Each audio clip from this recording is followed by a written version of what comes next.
কাজ প্রায় শেষ হয়ে গেলেও লোকসভা নির্বাচনের জন্য দেশজুড়ে নির্বাচনী আচরণবিধি চালু থাকার কারণে আনুষ্ঠানিক উদ্বোধন করা হয়ে ওঠেনি নবদ্বীপ স্টেট জেনারেল হাসপাতালের 100 শয্যা বিশিষ্ট নবনির্মিত ভবনের।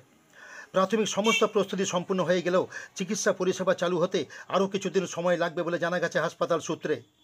এদিকে বৃহস্পতিবার দুপুরে নবনির্মিত ভবনের বিভিন্ন বিভাগ পরিদর্শন করেন হাসপাতালের রোগী কল্যাণ সমিতির চেয়ারম্যান তথা নবদ্বীপ পুরসভার পুরপ্রধান বিমান কৃষ্ণ সাহা।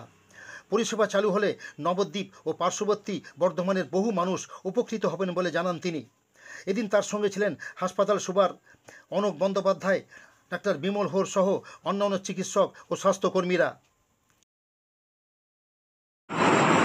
বাংলার মুখ্যমন্ত্রী তিনি যে বরাবরই বলেন, তো মমতা ব্যানার্জির কথাটাই গ্যারান্টি, এটাও গ্যারান্টি ফলস্বরূপ তিনি বলেছিলেন করে দিয়েছেন।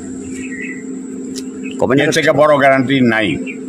অতএব জনগণের সুবিধার জন্য, পরিষেবার জন্য, স্বাস্থ্য পরিষেবার আরও উন্নত মানের এখানে হবে। আমাদের সুপারও আছে বর্তমানে এক্সিলেন্ট, মানে মানুষের সঙ্গে পেশেন্ট পার্টিও সার্টিফাই করে যে না, খুব ভালো ব্যবহার পাই এটা। আর আমাদের ডাক্তার হতো আছেনই, আর অন্যান্য ম্যাডামরা আছেন।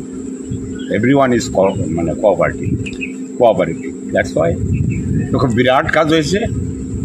এই কাজটা নবদ্বীপ কেন, নবদ্বীপের বাইরে বর্ধমানের মানুষও এই পরিষেবা উপভোগ করবে। নাগাদ চালু হতে পারে? চালু তো হয়েই গেল, কোনো উদ্বোধন।